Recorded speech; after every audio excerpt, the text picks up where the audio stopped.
What do you mean there's a part two? I barely made it through part one. What can I say? Got a lot to say.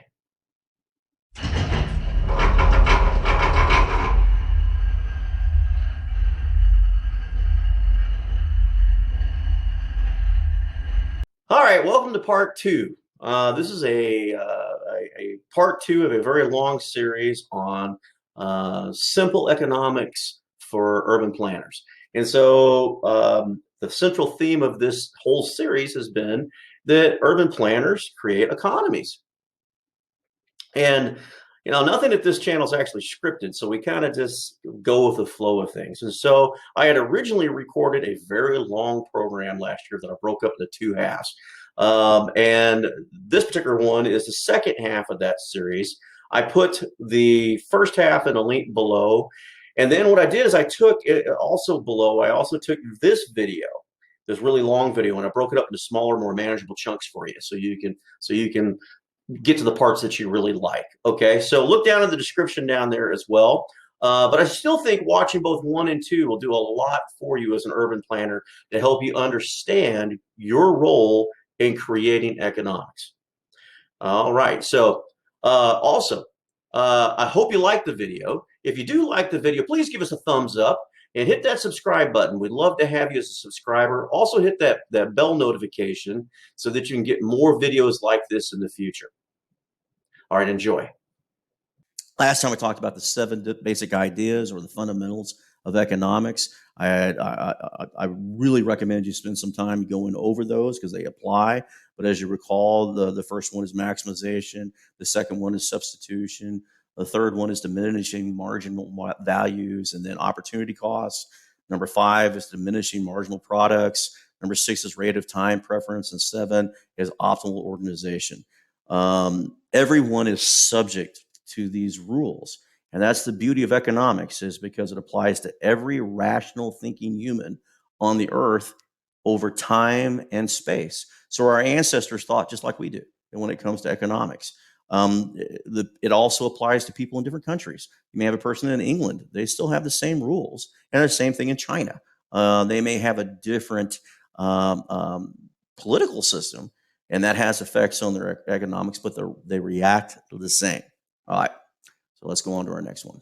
Okay, I'm having to have my laser pointer on, so it took out my ability to switch pages. I may have to do it a different way. Speaking of which, also, I missed some information last time, so let me pull up my Word document so I make sure the actual white paper myself, make sure I've actually got everything here. Now, keep in mind, remember we talked about models. And so we create these models to help us demonstrate and get an idea. It informs us of what's happening in the market. The simpler, the better. So we talked about the last time about supply and demand and the intersection, which is the marginal price. This is where the people agree to it, where the people who are supplying the product or service or land agree with the person who are actually asking to buy it. Intersection of supply and demand. And so if we go back up here, we use our pointer up here, we notice that this area, we recall we talked about that this is where all the benefits of negotiation are exhausted at this intersection. If they negotiate these back here, this is the consumer surplus, and the same thing with the producer surplus. It's important to make sure you understand these because they're going to come up later, okay? Of course, our vertical axis is our price, and our horizontal axis is our quantity. All right.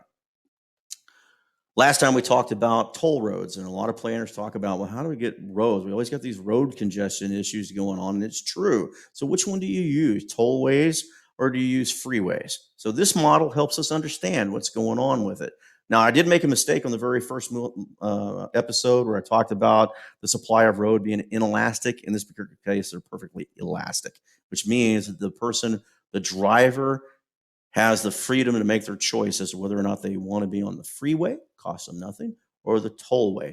And what they're doing is exchanging their time for money. Okay, so if we look up here again, now these are exaggerated, and all these models that I'm doing are going to be exaggerated. It makes it easier to demonstrate. They may not necessarily look exactly like I've got in reality, but this helps us learn. Okay, later I'm going to spend some time. I will make another video that goes into more complex models, but that'll be for another paper. This is just real simple. As we recall, the person who's on the road, who decides to take the tollway because he has to pay for it gets less consumer surplus than the person who actually gets on the freeway. That explains why there's higher traffic on the freeway. Also, this elastic piece is really between toll booths. If it was the whole length of the road, it might be slanted slightly up because the cost would be more. Okay. All right. Now, the next thing we want to talk about is land controls in this. And so when we look over here and we see this particular model, we again see our downward sloping demand. Okay. And we see this completely vertical space.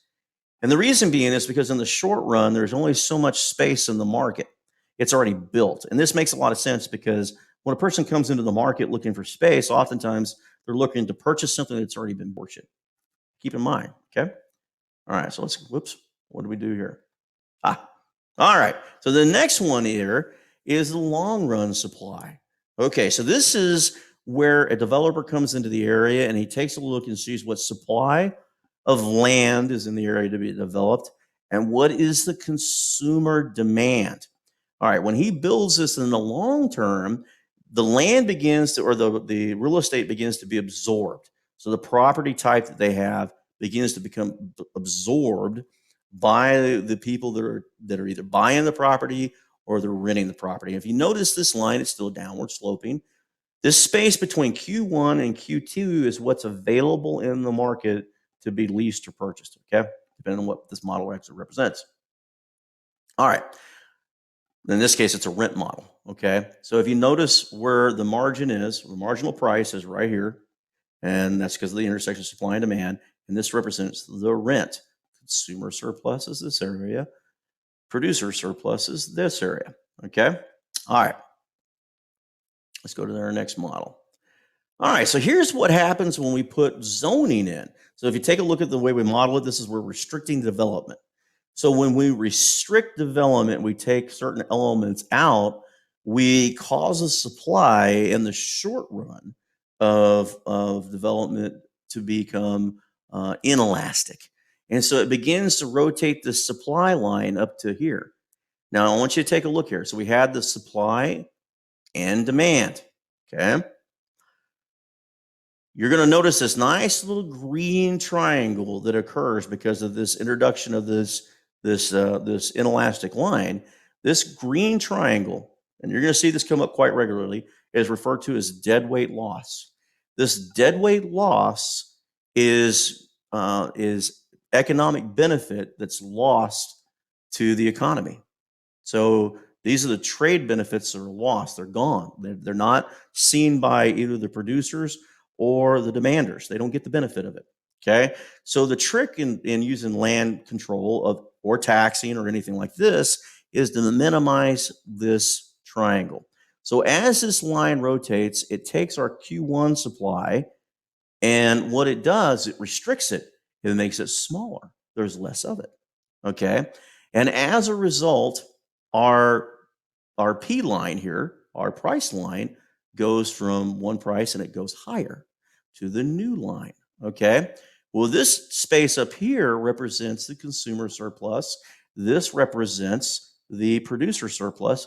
This is also space that's lost. It's a gain to the city, but it's lost to the market. Okay. So again, if we restrict zoning, we're going to take quantity and restrict it. So it moves to the left on our model, which means there's less. So we have 0, 1, 2, 3, 4, whatever that is. Okay. And the price goes up. So this line now intersects between price and supply right here. And therefore the price line goes up. It causes an increase in the price of the property. All right. Let's move to our next one. And here is right staring you in the face is the same triangle.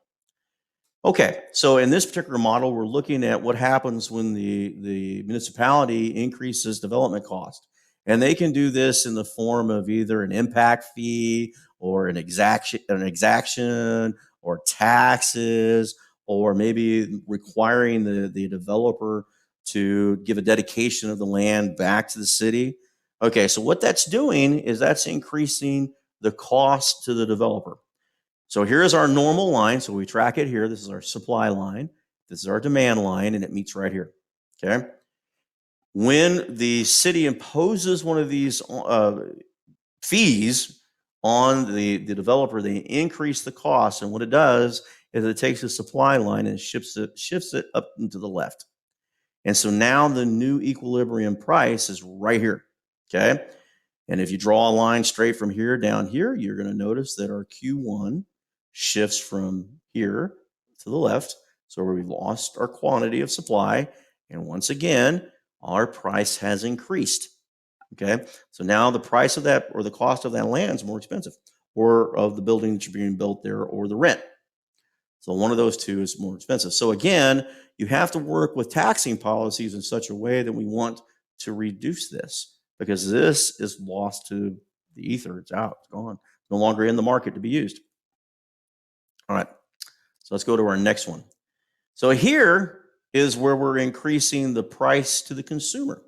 So let's say, for instance, we say, okay, Mr. Consumer, so let's go back here. Once again, we have our upward supply line, downward sloping demand line, which is where the consumer comes in and they're buying a house, or they're buying a building, or they're trying to rent property, whatever the case may be. So this goes along in the housing policy right here.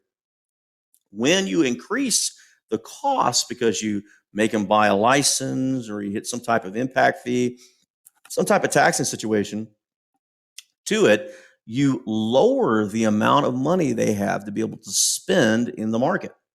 Okay. They don't have as much money in the market to be able to spend because you've added to this tax. Notice we have the same triangle appears, right? And once again, okay, we have turned around and said that this one's going to have a different impact.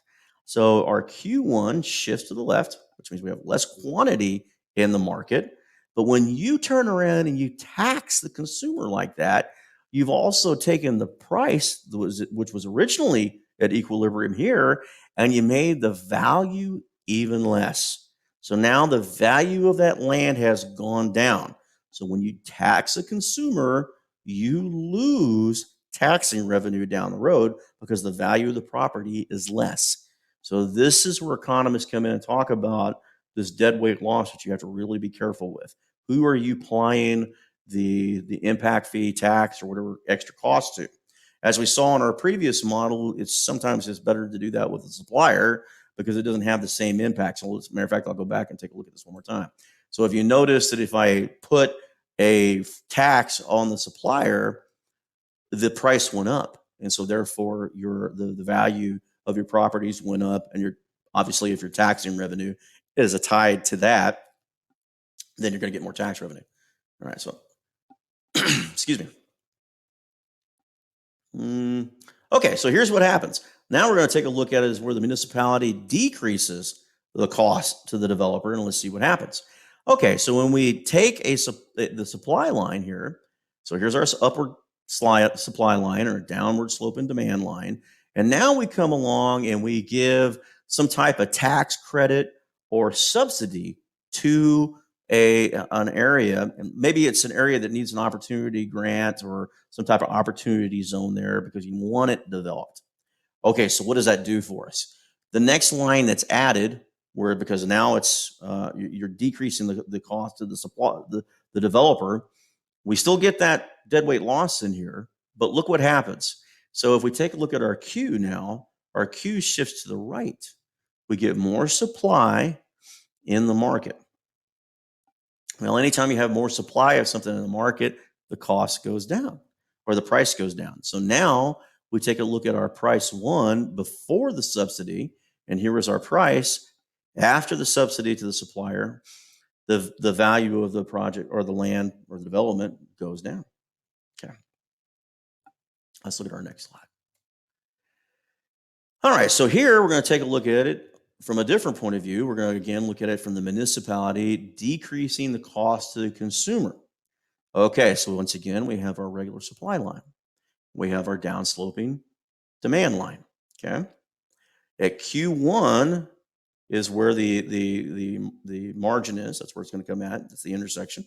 So the quantity is Q1.